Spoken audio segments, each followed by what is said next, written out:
What is going on, everybody? Welcome back here to the channel. I'm Sean Davis. Make sure you guys hit the thumbs up button as hard as you possibly can and turn on those post notification bell so you never miss a great Lakers video. A couple updates really quickly. One, I just recently broke my mic stand, literally just now, so that's a little frustrating. Oh man, I'm just getting back from a game, so apologies for the delay today. But we do have a couple of breaking news topics that we do have to cover here on this Monday morning. Let's start off really quickly with LeBron James opting into his player option, and could his days as a Laker potentially be numbered? He did pick up his player option yesterday, and his $52.6 million player option for the 2025-26 season, entering age 41. And Rich Paul, very cryptic statements here sent out to Shams Charania of ESPN. He says this: LeBron wants to compete for a championship. Rich Paul told Shams he knows the Lakers are building for the future. He understands that, but he values a realistic chance of winning it all. We are very appreciative of the partnership that we've had for 8 years with Jeannie and Rob, and consider the Lakers as a critical part of his career. We understand the difficulty in winning now, while preparing for the future. We do want to evaluate what's best for LeBron at this stage of his career and life, and he wants to make every season he has left count, and the Lakers understand that, are supportive, and want what's best for him.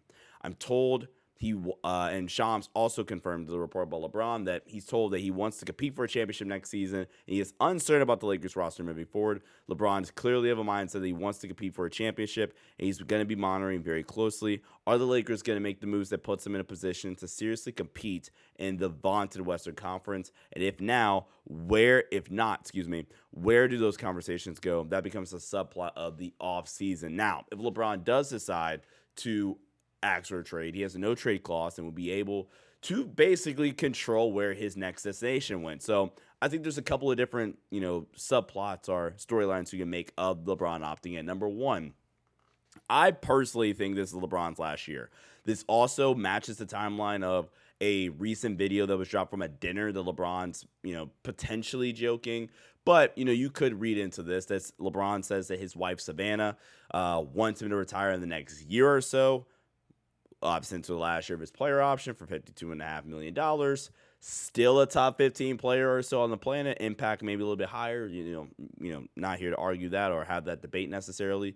There's some levity to going out on top to a certain extent for LeBron. I think the second biggest thing is there are just so many limited cap space teams with the second apron, with the new CBA. For LeBron, if he wanted to leave and kind of control what happens next, he honestly, let's say if he wanted to leave the Lakers, this would be the route that makes the most sense for LeBron, where you opt into your player option, you have a no trade clause, and you can honestly just you have some control from LeBron's point of view.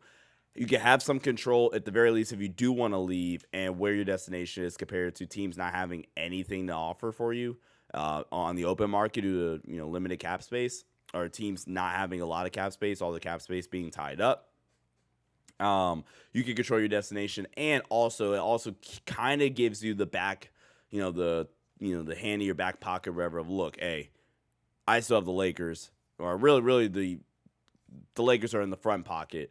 The trade is in the back pocket, but you still have the option, or are currently locked into said option of I'm a Laker.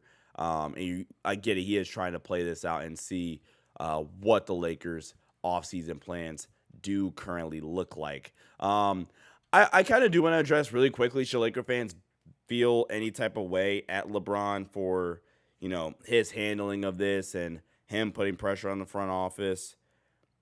I can potentially see some frustration and understand that from the Lakers, and I know I'm going to get comments in this video saying, Sean, you're taking LeBron's side here too much. I understand this perfectly from both sides of things. I understand why, if I am LeBron James, I'm 41 years old, I'm still a top 15 All-NBA caliber player.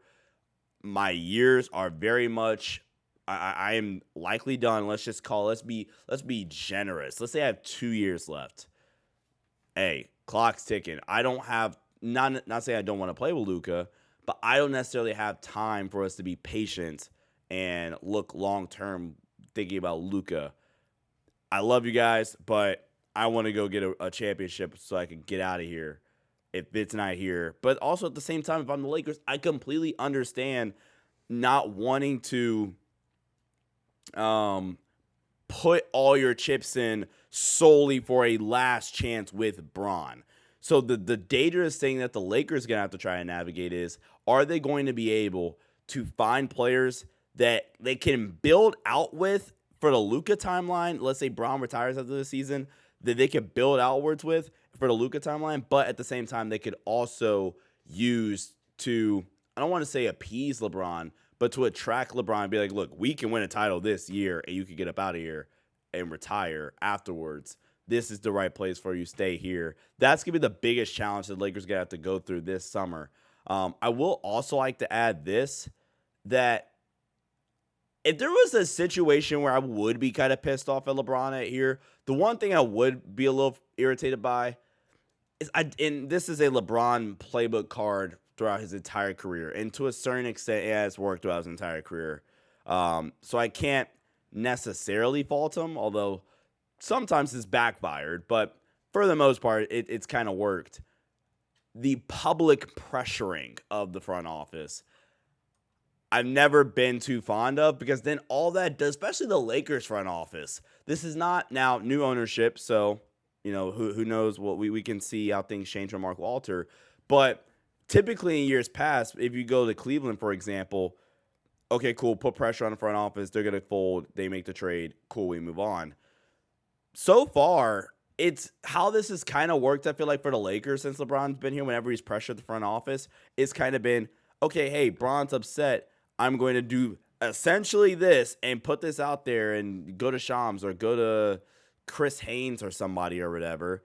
And all it feels like that does from the outsider perspective is, all that feels like it does is drive up the market price.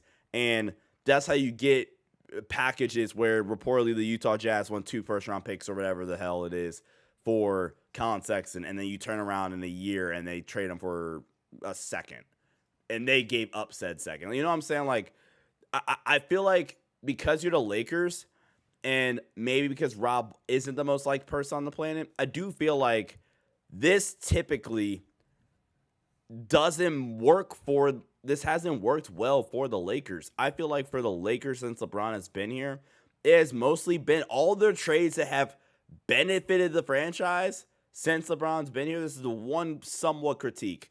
And like I said, it's really just the fact that his playbook, his career playbook, like go-to, just hasn't worked here, in my opinion, at the very least. Or at the very least, it's backfired. I'll say that. Every positive trade they've made has kind of came out of the blue, or it was via not public pressuring of the Lakers. You go all the way back. The AD trade is an outlier, and honestly, at the time, it was considered an overpay. Now, history doesn't view it that way, but at the time, the massive conversation was that the Lakers overpaid, so that's an outlier in the first place. If you go to like the Danny Green's a signing. I apologize. If you go to the Lakers, we'll just honestly start here. The Lakers trading for, I now am blanking, Jared Vanderbilt, D'Angelo Russell, and Malik Beasley. A win organizationally for the Lakers. Came out of the blue. That was not something anybody thought of. The Lakers trade for Rui Hachimura out of thin air. That came out of nowhere. They pulled that out of their behind, to be honest with you. This year, Dorian Finney-Smith came out of nowhere. This year, I was about to say Mark Williams. But even then, the Mark Williams trade was looked at as a win, even though it never got to play through and play out. The Luka Doncic trade, the biggest example of this, came out of thin air. Kept on the wraps. The Lakers were able to figure it out. And it wasn't due to public pressuring from LeBron and his camp. So that's the one thing I will actually kind of combat and be a little irritated at, is something like that. So you guys let me know in the comment section down below. I'm actually going to save my DeAndre Ayton thoughts for a second video, because I do think the Lakers can seriously look into DeAndre Ayton. So let me know what you guys think in the comment section down below. What are your thoughts about LeBron James opting into his $52.6 million player option? And as always, I'll catch you guys next time. Stay safe. Go Lake Show. Peace out.